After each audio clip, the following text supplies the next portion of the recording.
Hello नमस्ते। मैं अनुकंपा कुमारी आप सभी का हार्दिक स्वागत करती हूँ अनुकंपा अध्ययन में। तो आज हम देखेंगे हिंदी साहित्य का काल विभाजन। तो चलिए शुरू करते हैं। तो हिंदी साहित्य के काल विभाजन से संबंधित कुछ प्रमुख बातें हैं जो हमको जानना बहुत ज़रूरी है कि हिंदी साहित्य का काल विभाजन किस आधार पर होनी चाहिए। तो यहाँ दिया है सामान्यतः इतिहास शब्द से संस्कृत एवं राजनीतिक इतिहास का बोध होता है, किंतु साहित्य भी इतिहास से भिन्न न होकर उससे जुड़ा हुआ है। साहित्य के इतिहास का अर्थ है देश काल की सीमाओं में विकसित साहित्य का समग्र रूप से अध्ययन करना। दूसरा, साहित्यकार रचनाओं में इतिहास को समझने के लिए इतिहासकार से संबंधित स्थितियों, परिस्थितियों और परंपराओं को समझना आवश्यक हो जाता है। पाश्चात्य साहित्य के क्षेत्र में अनेक विद्वानों ने साहित्य की विकास प्रक्रिया के संबंध में कुछ सामान्य सिद्धांतों की स्थापना का प्रयास किया है, जिसमें सर्वाधिक महत्वपूर्ण सिद्धांत टेन महोदय, जो फ्रेंच साहित्यकार हैं, इनका सबसे महत्वपूर्ण सिद्धांत है। टेन साहब कहते हैं, टेन महोदय ने साहित्य के विकास की व्याख्या 3 आधारभूत सूत्र बताए हैं: जाति, वातावरण और क्षण। इसका मानना था कि तीनों सूत्र जाति, परंपरा, राष्ट्रीय वातावरण तथा समय विशेष की परिस्थितियों के सूचक हैं। अतः साहित्य के इतिहास को समझने के लिए इन तीनों को समझना अति आवश्यक हो जाता है। हर्सन महोदय ने युग, चेतना व परंपरा दोनों का समन्वय करते हुए साहित्यकार की विशिष्ट व्यक्तित्व को आधार बताया है। मार्क्सवादी चिंतक व्यक्ति के स्थान पर समाज की आर्थिक परिस्थितियों एवं वर्ग संघर्ष के आधार पर साहित्य की व्याख्या करते हैं। फ्रायडवादी विचारक केवल मानसिक अंतर्द्वंद को ही साहित्य का विकास का मूल कारण मानते हैं। रिचर्ड जैसे विद्वानों ने काव्य की शैली पक्ष की व्याख्या मनोवैज्ञानिक एवं अर्थ विज्ञान के आधार पर की है। जो जरूरी है हम उसे देखेंगे। तो चलो, सबसे महत्वपूर्ण है हिंदी साहित्य के इतिहास लेखन की प्रमुख पद्धतियाँ निम्न हैं। तो यहाँ पद्धति दिया गया है: वर्णानुक्रम पद्धति, कालानुक्रम पद्धति, वैज्ञानिक पद्धति और विधेयवादी पद्धति। तो इसके आधार पर हिंदी साहित्य का काल विभाजन किया गया था। तो हम पहला देख लेते हैं, वर्णानुक्रम पद्धति। इस पद्धति को वर्णमाला पद्धति भी कहा जाता है। इस पद्धति में लेखक एवं कवियों का परिचय उनके नामों के वर्णों के क्रम में दिया जाता है, जैसे नगेंद्र, हजारी प्रसाद द्विवेदी, न और ह क्रम। इस पद्धति में कबीर और केशव का विवेचन एक साथ इसलिए करना पड़ेगा क्योंकि दोनों के नाम का अक्षर से प्रारंभ होते हैं। भले ही वह कालक्रम की दृष्टि से भक्ति काल एवं रीति काल के कवियों में अलग अलग कालों से संबंधित हैं। हिंदी साहित्य के इतिहास लेखन का सबसे पहला प्रयास इसी पद्धति द्वारा फ्रेंच विद्वान गार्सा दातासे ने किया। गार्सा दातासे द्वारा रचित ग्रंथ इस्तवार द ला लिटरेत्यूर एंदोई हिंदुस्तानी 2 भागों में प्रथम भाग 1839 ईस्वी तथा द्वितीय भाग 1847 ईस्वी में प्रकाशित हुआ। शिव सिंह सेंगर ने हिंदी साहित्य का इतिहास लिखने में वर्णानुक्रम पद्धति का ही प्रयोग किया। तो शिव सिंह सरोज में किया, जिसका प्रकाशन 1883 ईस्वी में हुआ था। तो हम फटाफट कुछ महत्वपूर्ण प्रश्नों को देखते हुए चलेंगे। अगला प्रश्न है कालक्रमानुसार पद्धति। इस पद्धति में प्रायः कृतिकार की जन्म तिथि को आधार मानकर ही इतिहास ग्रंथ में उसका क्रम निर्धारित किया जाता है। George Grierson, the modern vernacular literature of Hindustan एवं मिश्र बंधुओं ने मिश्र बंधु विनोद में इसी पद्धति पर अपने इतिहास ग्रंथ लिखे हैं। वैज्ञानिक पद्धति में इतिहास लेखन पूर्व निरपेक्ष तथा तटस्थ रहकर तथ्य संकलन करता है और उन्हें क्रमबद्ध एवं व्यवस्थित रूप में प्रस्तुत कर देता है। इसे क्रमबद्धता एवं तर्कपुष्टता अनिवार्य रूप में होती है। इस पद्धति में भी दोष है क्योंकि इतिहास लेखन तथ्यों की ही नहीं बल्कि व्याख्या एवं विश्लेषण की भी मांग करता है, अतः विश्लेषण अनिवार्य है। विधेयवादी पद्धति, यह पद्धति सर्वाधिक महत्वपूर्ण है। इस पद्धति के जन्मदाता टेन को माना जाता है। तेन महोदय ने इस पद्धति को 3 शब्दों में बांटा है: जाति, वातावरण और क्षण विशेष। साहित्य के इतिहास को समझने के लिए उसे संबंधित जातीय परंपराओं, तदयुगीन वातावरण एवं परिस्थितियों का वर्णन विश्लेषण अपेक्षित होता है। इस पद्धति से इतिहास लिखने की परंपरा की शुरुआत आचार्य रामचंद्र शुक्ल ने किया। इन्होंने कवियों की प्रवृत्तियों का विश्लेषण तदयुगीन परिस्थितियों एवं वातावरण के परिप्रेक्ष्य में किया है। शुक्ल जी कहते हैं, प्रत्येक देश का साहित्य वहाँ की चित्तवृत्तियों का संचित प्रतिबिंब होता है। आदि से अंत तक इन्हीं चित्तवृत्तियों की परंपरा को परखते हुए साहित्य परंपरा के साथ उनका सामंजस्य बिठाना ही साहित्य का इतिहास कहलाता है। तो ये प्रश्न पूछे गए थे कि कथन हिंदी साहित्य लेखन से संबंधित किसने कहे हैं। अब देख लेते हैं हिंदी साहित्य के प्रमुख इतिहास ग्रंथकार।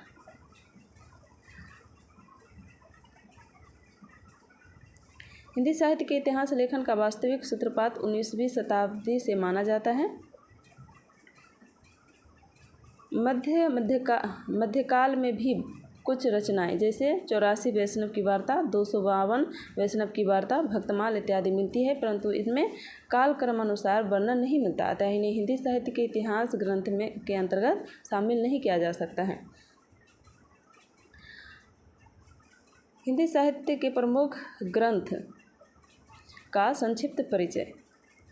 तो अब देख लेते हैं जो ग्रंथ है हिंदी साहित्य का काल विभाजन से संबंधित ग्रंथ है उसे संक्षिप्त के रूप में देख लेते हैं फटाफट। पहला है गारसदा तासी। हिंदी साहित्य के इतिहास लेखन का सबसे पहला प्रयास फ्रेंच विद्वान गारसदा तासी ने किया। गारसदा तासी ने अपनी पुस्तक इस्तवार द ला लिटरेच्योर हिंदुस्तानी की रचना वर्णानुक्रम पद्धति में फ्रेंच भाषा में किया है। तो ये प्रश्न पूछे गए थे कि गारसदा तासी ने अपनी इतिहास ग्रंथ किस भाषा में लिखे हैं, तो ये फ्रेंच भाषा में लिखी गई। यह पुस्तक 2 भागों में विभक्त है, जिसका प्रकाशन क्रमशः 1839 ईस्वी तथा 1847 ईस्वी में हुआ। इस ग्रंथ का दूसरा संस्करण 1871 ईस्वी में 3 खंडों में प्रकाशित हुआ। तासी ने इस ग्रंथ में कुल 738 कवियों को रखा है, जिसमें हिंदी की 72 तथा शेष उर्दू के हैं। इस ग्रंथ में अनेक त्रुटियां हैं, तब भी हिंदी साहित्य के इतिहास लेखन की परंपरा में प्रथम ग्रंथ होने का गौरव प्राप्त है, क्योंकि इस ग्रंथ में पहली बार हिंदी काव्य के इतिहास को प्रस्तुत करने का प्रयास किया गया है।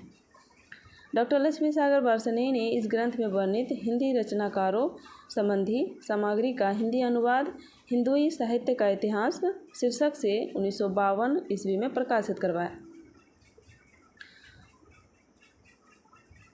अब दूसरा ग्रंथ है शिव सिंह सेंगर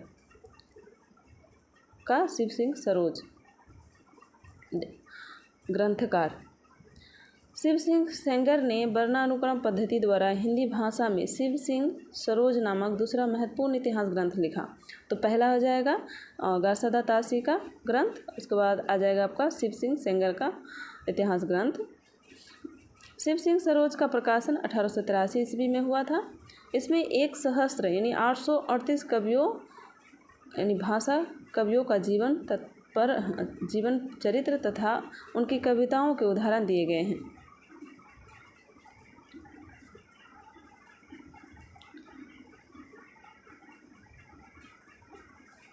शिव सिंह सरोज में प्रथम बार इतनी अधिक संख्या में कवियों तथा कविता संबंधी जानकारी को एक जगह एकत्र करने का सराहनीय प्रयास किया गया है।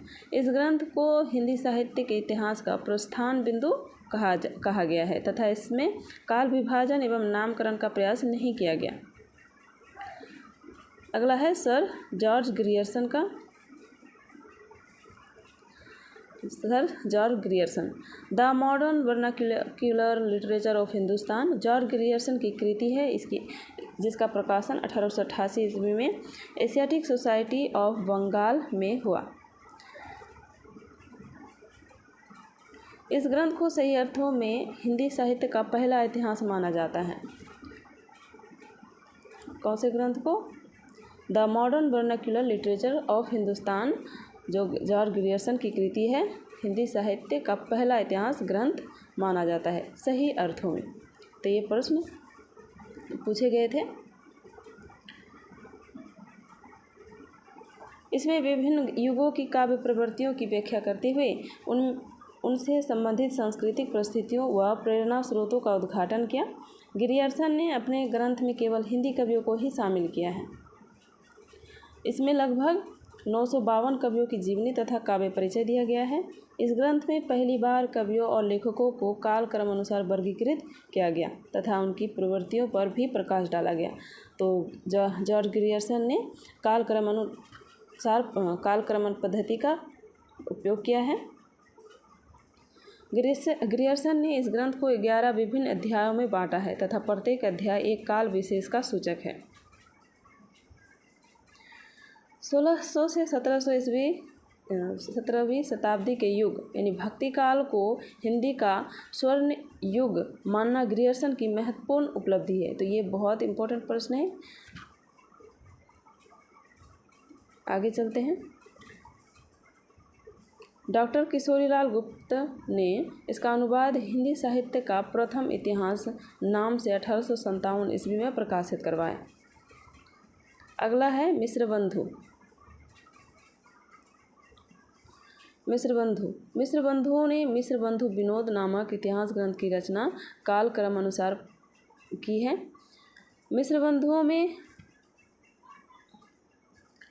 मिश्रबंधुओं में गणेश बिहारी, श्याम बिहारी, सुखदेव बिहारी ये 3 भाई हैं और ये प्रश्न पूछे गए हैं कि मिश्रबंधुओं में कौन शामिल नहीं है। तो इनमें से तीनों दिए गए थे और चौथा प्रश्न में कुछ और दे दिया गया था। तो ये ध्यान रखने, गणेश बिहारी, श्याम बिहारी और सुखदेव बिहारी मिश्र। मिश्रबंधु विनोद 4 भागों में विभक्त है, जिसके प्रथम 3 भाग का प्रकाशन सन 1913 ईस्वी तथा चतुर्थ भाग का प्रकाशन 1934 ईस्वी में प्रकाशित हुआ। मिश्रबंधु विनोद एक विशाल ग्रंथ है जिसमें लगभग 5000 यानी 4591 कवियों के संबंध में विवरण दिया गया है। रामचंद्र शुक्ल जी ने भी मिश्रबंधुओं की रचना से सामग्री जुटाकर रीतिकाल के कवियों के परिचय लिखे हैं। इस रचना में पहली बार काल विभाजन का समुचित प्रयास किया गया है। इस ग्रंथ में रचना काल को 5 खंडों में विभाजित किया गया है तथा विभिन्न कालखंडों के कवियों का परिचयात्मक विवरण देते हुए उनके साहित्यिक महत्व पर भी प्रकाश डाला गया है। इसमें काव्य समीक्षा के परंपरागत सिद्धांत अपनाए गए हैं। अगला है रामचंद्र शुक्ल। आचार्य रामचंद्र शुक्ल का काल विभाजन। आचार्य रामचंद्र शुक्ल ने वर्ष 1929 ईस्वी में हिंदी साहित्य का इतिहास नामक ग्रंथ लिखा। यह ग्रंथ पहले हिंदी शब्द सागर की भूमिका से, तो ये बात आप ध्यान नोट कर लीजिएगा, हिंदी शब्द सागर की भूमिका के रूप में हिंदी साहित्य का विकास लिखा गया था, जो नागरी प्रचारिणी सभा से प्रकाशित हुई थी। आचार्य रामचंद्र शुक्ल ने अपने इतिहास में विधेयवादी पद्धति का प्रयोग करते हुए तत्कालीन युगीन परिस्थितियों के संदर्भ में हिंदी साहित्य के इतिहास को विश्लेषित किया है। हिंदी साहित्य का इतिहास में 1000 कवियों और लेखकों को शामिल किया है। सर्वप्रथम आचार्य शुक्ल ने साहित्य इतिहास को आलोचना से पृथक किया तथा अपने विकासवादी एवं वैज्ञानिक दृष्टिकोण का परिचय दिया। शुक्ल जी ने साहित्य इतिहास के प्रति एक निश्चित व सुस्पष्ट दृष्टिकोण का परिचय देते हुए युगीन परिस्थितियों के संदर्भ में विकास क्रम की व्याख्या करने का प्रयास किया। शुक्ल जी ने 900 वर्षों के इतिहास को 4 खंडों में बांटने का प्रयास किया है, जो निम्न है। आदिकाल, पूर्व मध्यकाल जिसे भक्तिकाल कहा गया है, उत्तर मध्यकाल, रीतिकाल, इधर से हो जाएगा, आधुनिक काल, गद्यकाल जिसे गद्यकाल भी कहा जाता है। तो 4 खंडों में 900 वर्षों को 4 कालखंडों में विभाजित किया है शुक्ल जी ने। शुक्ल जी द्वारा किया गया काल विभाजन अत्यंत लोकप्रिय हुआ। बाद के इतिहास लेखकों ने थोड़ा बहुत परिवर्तन कर इसी को आधार बनाकर अपने काल विभाजन एवं कालों का नामकरण प्रस्तुत किया है। शुक्ल जी ने ही भक्ति काल को निर्गुण व सगुण धाराओं में बांटकर पुनः उन्हें क्रमशः 2 भागों ज्ञानाश्रयी, प्रेमाश्रयी तथा राम भक्ति व कृष्ण भक्ति में बांटा। रीतिकाल के कवियों को भी उन्होंने रीतिबद्ध, रीतिसिद्ध एवं रीतिमुक्त कवियों में स्थान दिया। हिंदी साहित्य के इतिहास लेखन में आचार्य शुक्ल ने अपभ्रंश साहित्य को इतिहास से अलग मानकर उसे पूर्ण पीठिका के रूप में प्रस्तुत किया। इसे प्रथम क्रांतिकारी कदम माना गया। इन्होंने जनता के चित्तवृत्ति को काल विभाजन का आधार बनाया। आदिकाल के तृतीय प्रकरण में वीरगाथा काव्य का विवेचन किया है तथा सिद्ध और नाथ साहित्य को सांप्रदायिक कहकर साहित्य के क्षेत्र से बाहर कर दिया है।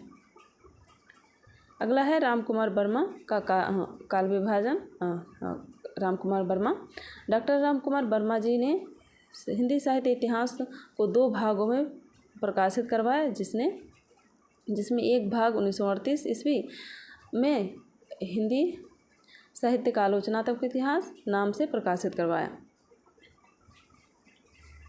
वर्मा जी के ग्रंथ का दूसरा भाग प्रकाशित नहीं हुआ क्योंकि यह ग्रंथ अधूरा है। द्वितीय भाग में भक्ति काल के बाद के कालों की चर्चा न होने के कारण यह अप्रकाशित है। रामकुमार वर्मा जी शुक्ल जी के वीरगाथा काल को चारण काल कहना अधिक श्रेष्ठ मानते थे। इससे पहले के साहित्य को उन्होंने संधि काल नाम दिया है। वर्मा जी ने अपने ग्रंथ में अपभ्रंश की अत्यधिक सामग्री को समाहित किया है। इसी के चलते हुए स्वयंभू को हिंदी का पहला कवि माना है। अगला है आचार्य हजारी प्रसाद द्विवेदी। शुक्ल जी के बाद हिंदी जगत में हजारी प्रसाद द्विवेदी का महत्वपूर्ण स्थान है। इन्होंने 3 पुस्तक लिखी हैं। पहला, हिंदी साहित्य की भूमिका 1940 में, हिंदी साहित्य का उद्भव और विकास 1952, हिंदी साहित्य का आदिकाल 1952। तो ये रचनाएं पूछ ली जाती हैं, आप इसे याद कर लें। हजारी प्रसाद द्विवेदी ने कोई स्वतंत्र इतिहास ग्रंथ नहीं लिखा, किंतु उल्लेखित तीनों ग्रंथ साहित्य इतिहास संबंधी ही हैं एवं उनमें एक निश्चित साहित्य इतिहास दृष्टि भी मिलती है। शुक्ल जी के वीरगाथा काल को द्विवेदी जी आदिकाल कहना उचित समझते हैं। शुक्ल जी 3 ग्रंथों के आधार पर इस काल को वीरगाथा काल नाम दिया है। द्विवेदी जी उन ग्रंथों को प्रमाणित नहीं मानते हैं। शुक्ल जी द्वारा भक्ति आंदोलन के उदय की व्याख्या का भी द्विवेदी जी खंडन करते हैं।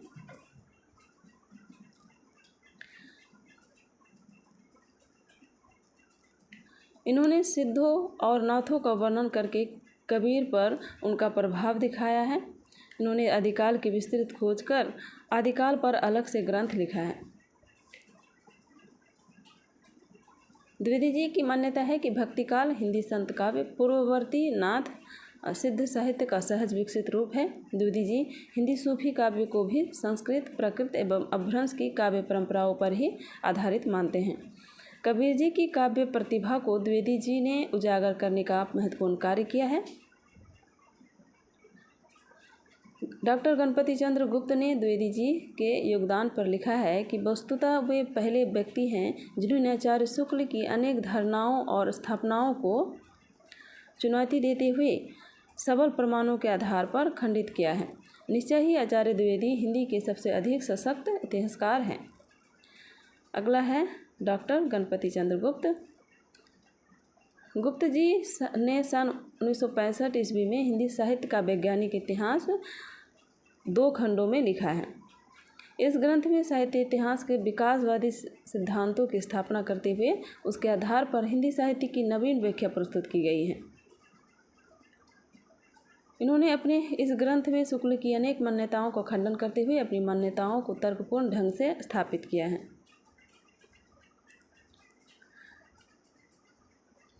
अब है डॉक्टर नगेंद्र एवं हरदयाल।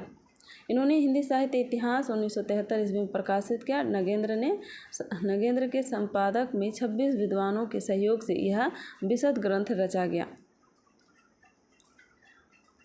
इतने विद्वानों के कारण एक ऐतिहासिक दृष्टि संपूर्ण ग्रंथ में आद्योपंत नहीं हो पाई, किंतु फिर भी प्रत्येक काल व उससे जुड़े रचनाकारों एवं सरल भाषा में अपेक्षाकृत अधिक प्रमाणित व व्यवस्थित सामग्री के कारण यह विद्यार्थियों में विशेष रूप से प्रचलित है। अगला है राम स्वरूप चतुर्वेदी। राम स्वरूप चतुर्वेदी ने हिंदी साहित्य और संवेदना का विकास नामक ग्रंथ 1986 ईस्वी में लिखा।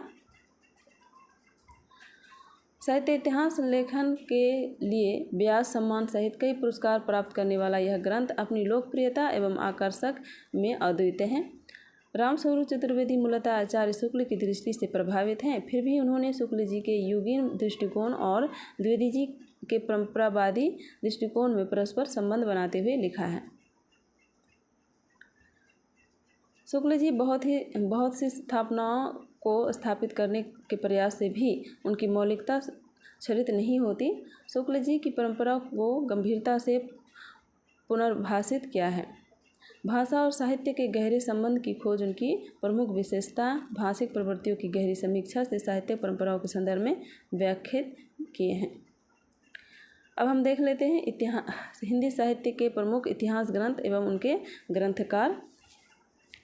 यहाँ कुछ ग्रंथ दिए गए हैं और सबसे पहला है स्तवार लाल तृतीय, जो हमने अभी देखा 1839 ईस्वी, Garcin de Tassy. Shiv Singh Saroj 1883, the modern vernacular literature of Hindustan 1888, Grierson. Hindi गोविंद माला 2 भागों में 1909, 1914, श्याम सुंदर दास। मिश्र बंधु विनोद 1913।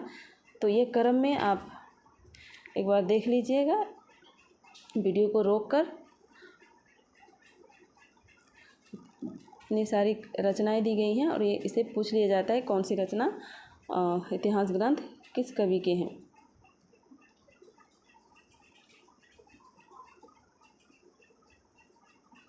अब हम देखेंगे हिंदी साहित्य का काल विभाजन और नामकरण।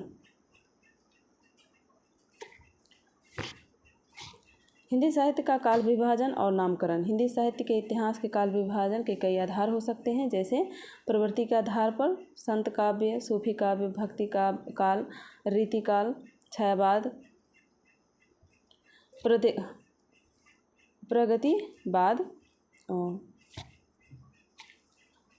प्रगतिवाद।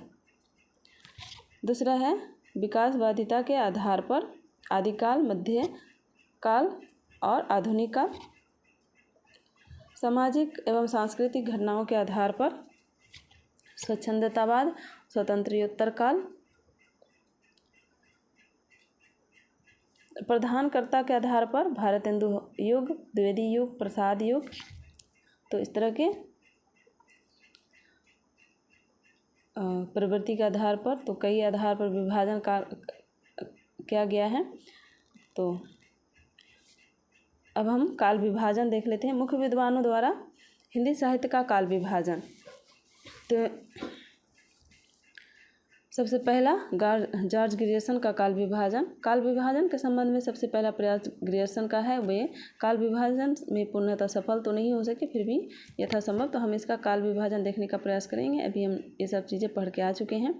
जैसे कि ये प्रश्न पूछा गया था कि 15वीं शताब्दी का धार्मिक पुनर्जागरण, मौलिक मोहम्मद जायसी का प्रेम काव्य को काल विभाजन के रूप में किसने हिंदी साहित्य का काल विभाजन किया है? तो ये गारसा दत्तासी ने किया है। तो ये लगभग 11 भागों में हिंदी साहित्य का विभाजन किया है। हिंदी साहित्य का काल विभाजन जैसे सबसे पहला आ गया चारण काल, 15वीं सदी का धार्मिक पुनर्जागरण, मलिक मोहम्मद जायसी का प्रेम काव्य, ब्रज का कृष्ण, मुगल दरबार, तुलसीदास, रीति काव्य, तुलसीदास के अन्य प्रवृत्ति, 18वीं शताब्दी कंपनी के शासन में हिंदुस्तान, विक्टोरिया के शासन में हिंदुस्तान। अगला है मिश्र बंधुओं का। तो प्रारंभिक काल, मध्यकाल और अलंकृत काल, इसके अंतर्गत इन्होंने 2-2 करके और विभाजन किया है। पूर्व, मध्य, उत्तर प्रारंभिक काल, प्रौढ़ काल। तो हम आगे चलेंगे। सबसे महत्वपूर्ण हो जाता है आचार्य रामचंद्र शुक्ल का वीरगाथा काल, जो आदिकाल है, और 1050 से 1775 1375 विक्रम संवत, भक्तिकाल, रीतिकाल, गद्यकाल, रामकुमार वर्मा, प्रारंभिक काल। तो हम ये सब देखते हुए चलेंगे और इस पर ज़्यादा ध्यान नहीं देंगे, हमें अभी क्वेश्चन भी देखने हैं। तो चलते हैं, अगला हम कुछ प्रश्नों को देख लेते हैं काल विभाजन से संबंधित। तो चले हम कुछ प्रश्न देख लेते हैं। जैसे हिंदी साहित्य के इतिहास लेखकों का काल क्रम अनुसार सही क्रम कौन सा हो जाएगा। तो ये पूछे गए प्रश्न है नेट जून 2006 में। तो इसका सही आंसर हो जाएगा। तो अभी अभी हमने देखा कि सबसे पहले किसने काल विभाजन किया, उसके बाद किसने। तो सबसे पहला अगर यहाँ देखा जाए लेखक दिए गए हैं तो ये मिश्र बंधु, उसके बाद रामचंद्र शुक्ल, रामकुमार वर्मा, हजारी प्रसाद द्विवेदी आ जाएंगे। दूसरा है मिश्र बंधुओं में कौन नहीं है। तो अभी हमने देखा सुखदेव बिहारी, कृष्ण बिहारी, श्याम बिहारी, गणेश बिहारी, इनमें से कौन नहीं है। तो ये हो जाएगा कृष्ण बिहारी, इसमें नहीं है। सुखदेव बिहारी, श्याम बिहारी और गणेश बिहारी ये मिश्र बंधुओं में शामिल हैं। अगला है गारसा दत्तासी ने हिंदुस्तान साहित्य का इतिहास किस भाषा में लिखा है। तो ये भी हमने अभी देखा। तो ये हो गया आपका, ये फ्रांसीसी भाषा में गारसा दत्तासी ने अपनी इतिहास ग्रंथ लिखे हैं। तो यहाँ रचनाएं दी गई हैं ग्रंथों का कालक्रम अनुसार सही। तो यहाँ हो जाएगा, देख लेते हैं। हिंदी साहित्य का आलोचनात्मक इतिहास, हिंदी साहित्य की भूमिका, हिंदी साहित्य का इतिहास, मिश्र बंधु विनोद। तो ये सबसे पहला आ जाएगा जहाँ। तो अभी हम रचना लेखकों को देखें, उसी के आधार पर सबसे पहला आ जाएगा मिश्र बंधु। उसके बाद हिंदी साहित्य का इतिहास आचार्य रामचंद्र शुक्ल की, हिंदी साहित्य का आलोचनात्मक रामकुमार वर्मा, हिंदी साहित्य की भूमिका हजारी प्रसाद द्विवेदी। अगर हम अगला प्रश्न देखते हैं, मिलान से संबंधित है। तो कौन सी रचना, कौन सा ग्रंथ किस रचनाकार ने लिखा है। हिंदी साहित्य की भूमिका ये हो जाएगा आपका हजारी प्रसाद द्विवेदी। हिंदी साहित्य का आलोचनात्मक तो ये रामकुमार वर्मा। उत्तरी भारत की संत परंपरा तो ये सी का हो जाएगा। एक कहाँ, परशुराम चतुर्वेदी। हिंदी साहित्य का दूसरा इतिहास हो जाएगा बच्चन सिंह। अगला शिव सिंह सरोज का प्रकाशन वर्ष कब हुआ है। तो इसका सही आंसर हो जाएगा सी 1883। तो हम कोशिश करेंगे थोड़ा रुकने का, लेकिन वीडियो बहुत लंबी हो जाएगी। तो फटाफट हम इसे देखकर निकलते हैं। विलक्षण बात यह है कि आधुनिक गद्य साहित्य की परंपरा का प्रवर्तन नाटक से हुआ। उपयुक्त कथन किस इतिहासकार का है। तो ये जब आप नाटक पढ़िएगा तो ये जो कथन है इसके बारे में बताया गया है। तो ये रामचंद्र शुक्ल का कथन है। जब हिंदी साहित्य को विस्तार से पढ़िएगा, रामचंद्र शुक्ल का हिंदी साहित्य का इतिहास, तो आपको ये सारी चीज़ें मिल जाएंगी। अभी अभी हमने देखा मलिक मोहम्मद जायसी की प्रेम कविता हिंदी साहित्य के इतिहास का काल विभाजन और नामकरण करते हुए उपयुक्त नामकरण किस इतिहासकार ने सुझाया है। तो इसका सही आंसर क्या हो जाएगा। तो ये जॉर्ज इब्राहिम ग्रियर्सन ने किया है, मतलब सुझाया है। अगला देख लेते हैं। 700-800 वर्षों की संचित ज्ञान राशि सामने लगी हुई थी, पर ऐसी निर्दिष्ट सारणियों की उद्भावना नहीं हुई थी जिसके अनुसार सुगमता से इस प्रभुत सामग्री का वर्गीकरण होता है। भिन्न भिन्न शाखाओं के हजारों कवियों की केवल कार्यक्रम से गुथी उपयुक्त वृत्तमाला। तो ये बातें किस आलोचक ने कही है साहित्य लेखन के संबंध में। तो इसका सही आंसर हो जाएगा ये रामचंद्र शुक्ल ने। ये इस तरह की बातें रामचंद्र शुक्ल ही कह सकते हैं।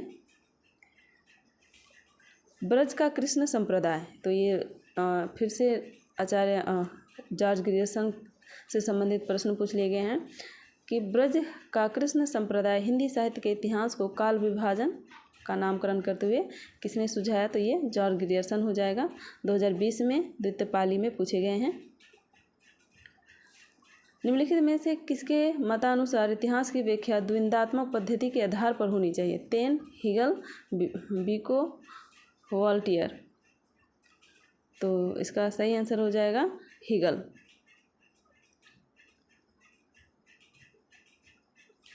निम्नलिखित में से इतिहास दर्शन से मूलतः संबंधित विचारक हैं। तो कौन इतिहास दर्शन से संबंधित हैं। तो इसका सही आंसर हो जाएगा बॉलतेयर। अगला प्रश्न है 2023 में पूछे गए हिंदी साहित्य का आलोचनात्मक इतिहास नामक ग्रंथ में किस काल अवधि का साहित्य इतिहास वर्णित है। तो हमने अभी देखा है ये हिंदी साहित्य का आलोचनात्मक इतिहास राम कुमार वर्मा का ग्रंथ है और इसमें 693 से 1693 ईस्वी का काल अवधि को इस ग्रंथ के अंतर्गत रखा है। अगला है हिंदी के साहित्य इतिहास लेखन की सर्वाधिक लोकप्रिय पद्धति कौन सी रही है। तो ये आपका हो जाएगा विधेयवादी पद्धति।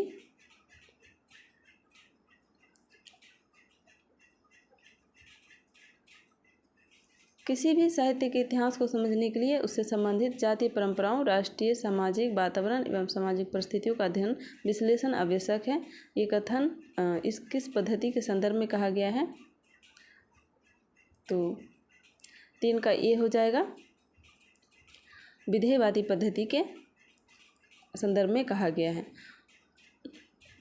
तो ये सारे प्रश्न हमने संपूर्ण प्रीवियस ईयर क्वेश्चन के अंतर्गत देख रहे हैं और कोशिश करते हैं कि जितने भी हम व्याख्यात्मक वीडियोज़ लाएंगे उसके अंत में कुछ प्रीवियस ईयर क्वेश्चन और कुछ MCQ लाने का प्रयास करेंगे ताकि हम कहाँ तक पहुँचे हुए इसका विश्लेषण हो सके। तो धन्यवाद। आगे मिलते हैं अगले वीडियो में। हम आदिकाल से संबंधित प्रश्न व्याख्यात्मक वीडियो ला रहे हैं और उसके साथ प्रश्न भी लाएंगे। तो चलते हैं, मिलते हैं अगले वीडियो में।